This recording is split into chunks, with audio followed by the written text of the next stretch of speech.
mengartikan sebuah makna yang berbeda. Berbeda itu apa? Kalau Tuhan ini adalah sifatnya julukan tertinggi, tahta tertinggi, sementara Allah adalah sebuah derajat yang mana wajib diimani oleh setiap umat. Kenapa? Yang diwajibkan mencari dalam pencarian ma'rifat kepada Allah adalah Asmaul Husna. Tidak boleh di jalan-jalan lain. Hal ini sangat diketahui oleh semua umat. Tetapi di dalam menetapkan ketuhanan di dalam asma Allah perlu kita berhati-hati. Karena apabila ada kalam yang disebut dengan Allah, maka ini pemujaan dan pujian kebesaran derajat ketuhanan tadi. Tetapi kalau kita bicara tentang ketuhanan, pasti akan berdampak kepada kalam aku. Kalau sudah muncul kata aku, ini kekuasaan tertinggi. Ini yang dikatakan Tuhan. Maha Esa. Penempatan kata-kata aku di setiap ibadah, ini harus hati-hati mencermatinya. Tujuannya apa? Supaya kita mendapatkan lebih kemuliaan itu kita dapati. Afqalala fil mu'minin. Beruntunglah orang-orang yang berilmu.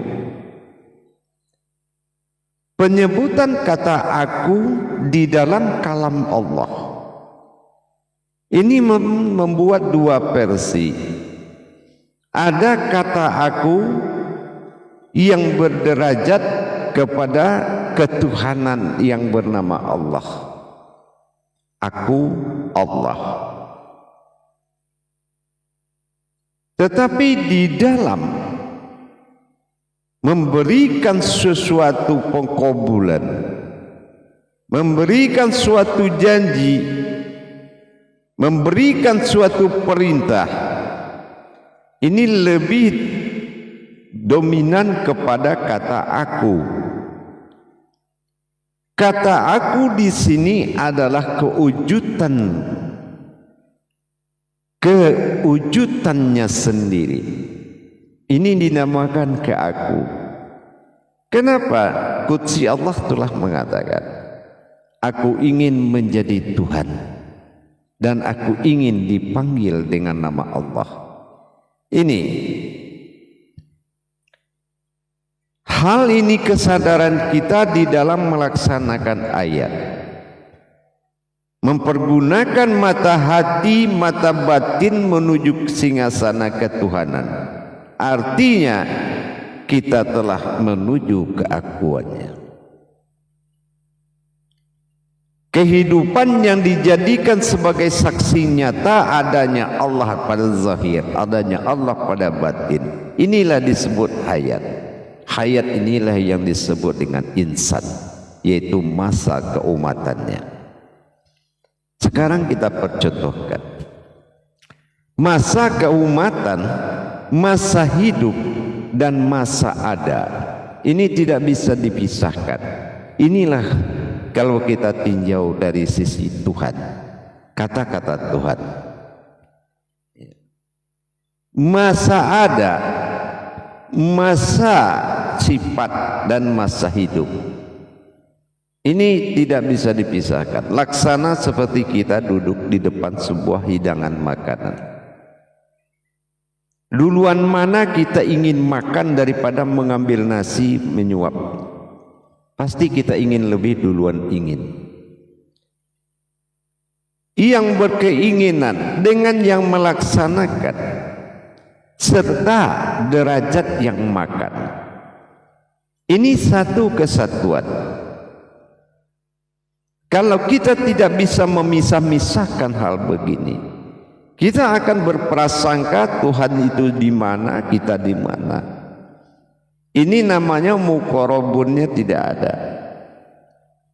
Muqarrabunnya bagaimana dia mendekatkan menjadi satu dengan Allah, tidak akan tercapai karena dia memisahkan antara kehidupan dan yang menghidupkan.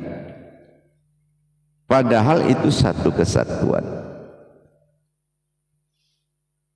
Untuk mendapatkan sejatinya Allah, inilah yang dengan kata Tuhan. Allah adalah akhbarullah, sebuah jabariyah besar, sebuah zat yang dimajukan untuk dasar semua alam bertafakur kepadanya. Tetapi yang meninggalkan mayat kita adalah suatu diri rahasia yang tidak terlihat oleh siapapun. Inilah perhitungan diri dan Tuhan. Selagi tidak ada yang melihat keberangkatan sesuatu wujud meninggalkan mayat, maka dia tidak akan bisa dinalar dengan iman. Iman hanya bisa mengimani yang ditetapkan oleh Tuhan. Tetapi ilmu adalah suatu jalan untuk dasar menjadikan nyata bagi seluruh wujud. Inilah, kalau kita tidak bisa membedakan kualitas penyebutan Allah dan kalam Tuhan, maka ini tidak akan menyatu dalam perbuatan diri. Kalau sudah kita lihat bagaimana kekuasaan Allah yang dikatakan kepada akhbarullahnya, bagaimana kekuasaan aku ingin menjadi Tuhan pada zatku sendiri, ini yang dikatakan dengan aku bersifat pada zatku, maka disinilah kita mendapatkan gerak sifat bagi Allah. Contoh apa? 7 sifat diberikan kepada sebuah kodrat zat, maka bersifatlah aku pada zatku, tetapi aku tetap berbeda. Bersifatlah aku pada sifatku dan zatku sendiri. Mana dikatakan sifatku? Dikatakan sifatku adalah tingkah daripada aku sendiri bersifat. Kodrat sifat, kodrat iradat ilmu, sama basar kalam hayat, itu namanya sifat. Bersifatlah aku pada zatku. Nah, mana yang dikatakan zat? Zat adalah sesuatu aras yang terjadi karena apa? Perpaduan kodrat sifat dengan akunya. Mana yang dikatakan sifat dan aku? Inilah seperti kita makan. Aku adalah sewujud Tuhan yang dilayani oleh sifatku sendiri. Nah, ini dikatakan ilahi. Jadi kalau kita sudah melaksanakan sifat ketuhanan, itu harus melihat keakuan. Dan sifat keimanan dalam kebesaran, ini harus melihat sesuatu yang diimani. Untuk mencapai keakuannya tadi, perlu kita menembus areal keimanan untuk menuju kodrat ilmu. Kalau kita tidak berpindah meningkatkan keimanan kita menjadi ilmu, maka solat yang kita lakukan adalah solat fil doa, solat yang berkualitas doa. Terus bagaimana dengan wa'anya buduna hadza siratu mustaqim? Bagaimana dengan sembahlah aku? Berdoa adalah salah satu adab yang tertinggi yang dikodratkan pada salat sebagai wataknya seluruh doa. Tetapi untuk menghadap Allah, Ini yang saya katakan tadi, dua kodrat tadi, kata Allah dan kata Tuhan, ini memang harus menjadi suatu pengetahuan mutlak. Bagaimana menempatkan kebesarannya di wujudnya Allah, dalam ketuhanannya, dalam kekuasaannya. Keakuan yang ingin menjadi Tuhan dan ingin dipanggil dengan nama Allah, ini harus benar-benar satu jalan kehidupan, satu hidup. Kalau tidak, kita akan diam di iman. Kalau kita diam di iman, ini tidak akan pernah sampai, baik itu sholatmu, baik itu zikirmu, baik itu doamu, karena kita hanya mengimani. Tetapi kalau ilmu, inilah perjalanan. Ilmu itu nyata, kodrat iradat ilmu. Tidak lagi kita akan mengkaji nur, tidak akan mengkaji zat dan batin setelah kita melihat si wujud ba'adaniyah ini, tubuh. Di sini semua adalah maujud dari semua sifat Allah. Tetapi dalam menjalankan antara kebesaran dan kekuatan tadi, keakuan, ketuhanan dan kebesaran namanya Allah. Bagaimana aku la ilaha illallah, bagaimana penempatan kekuatan keakuan dan menyatakan ketuhanan dalam wujud asmanya Allah. Dirakitlah asma zat ini berbentuk atau zat, atau dikalamkan dengan Allah. Alif sandaran nyawa, lam sandaran tubuh, lam kedua sandaran sifat, dan ha adalah asma. Ha adalah af'al, gerakan sebagai hayat ruhnya Allah bagi diri kita. Nyatalah hayat Allah pada diri, sudah nyata dia semua. Tapi iman mana yang bisa mengatakan seperti itu? Iman yang sudah menjalankan syarat-syarat bertauhid. Tauhid adalah menyatukan. Bagaimana nyata berhubungan dengan kata tauhid? Kalau kita belum bertuhan, itu namanya belum bertauhid. Nah, dengan demikian tafrid dan tajrid adalah suatu hal yang mutlak.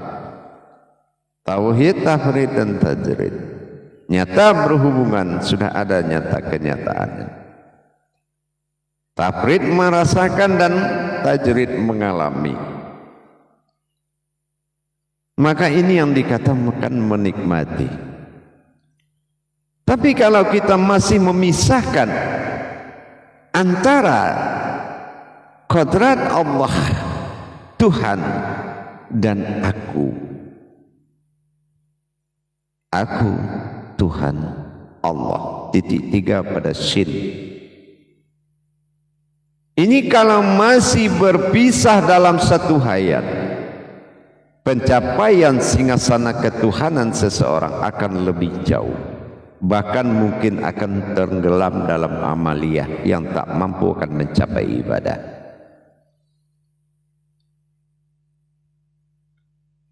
Kita diturunkan ke muka bumi ini untuk pergi beribadah. Apa ibadah ke muka bumi ini? Bukan sholat, bukan zikir, bukan ibadah takarub, uzlah dan lain-lain, tapi ma'rifatullah. Mengenal Allah adalah awal dari segalanya. Barulah ada ibadah kepada Tuhan, dinamakan ibadullah. Setelah ma'rifatullah, bagaimana kita mengenal Allah, inilah ibadah yang awal, ibadullah, dengan hayat yang satu kodrat. Terzahir sifat aku pada asma, tersifat aku pada kodrat, maka terwujudlah aku pada suatu maujud. Inilah maujudnya Allah. Bagaimana kita bisa merasakan tiga gerakan dalam satu kodrat? Maka disinilah ya Allah, ya Tuhan. Inilah bagaimana kita bisa melihat kalam-kalam yang kita ucapkan tadi.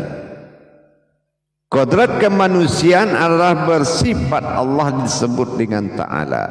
Ini kodrat kemanusiaan juga. Dan kodrat ketuhanan, keesaan, ketunggalan ada dalam kodrat kemanusiaan juga.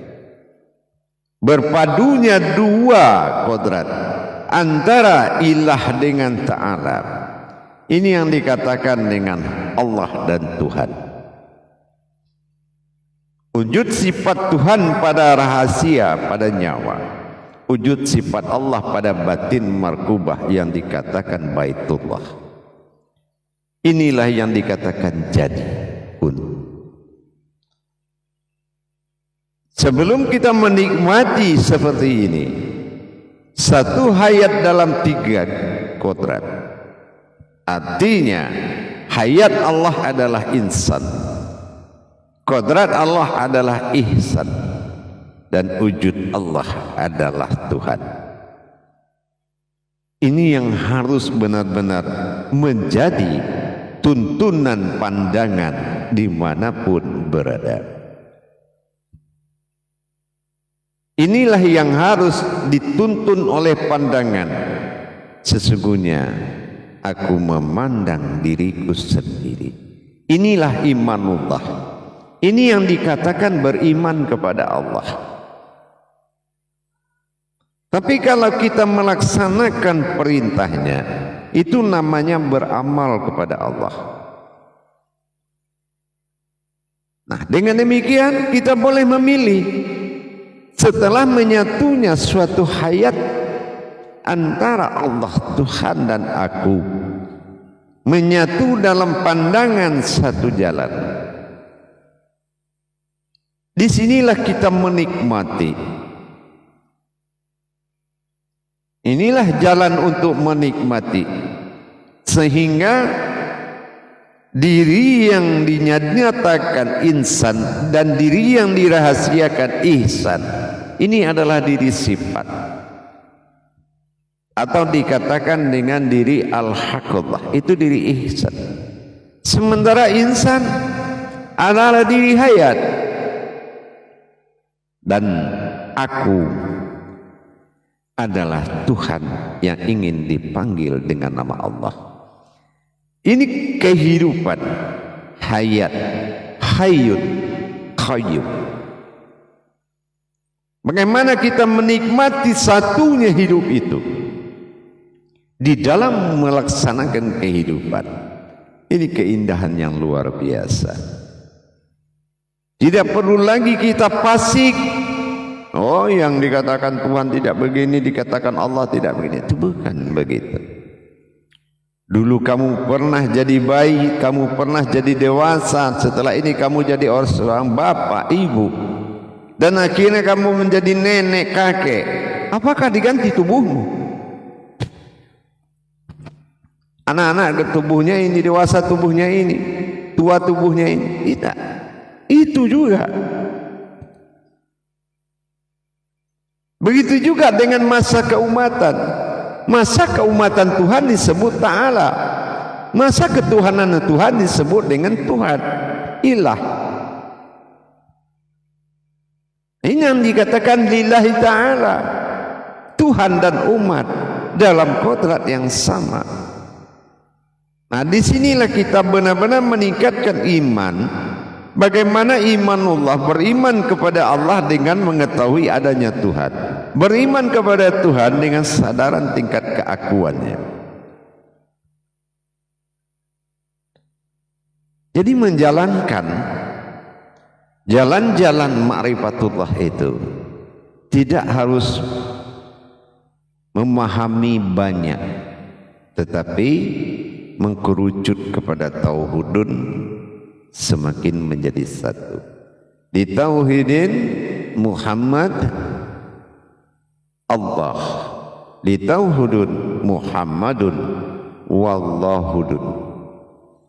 Semuanya sudah hakikat. Jadi untuk menikmati hidup adalah aku. Yang bergerak hidup adalah diri.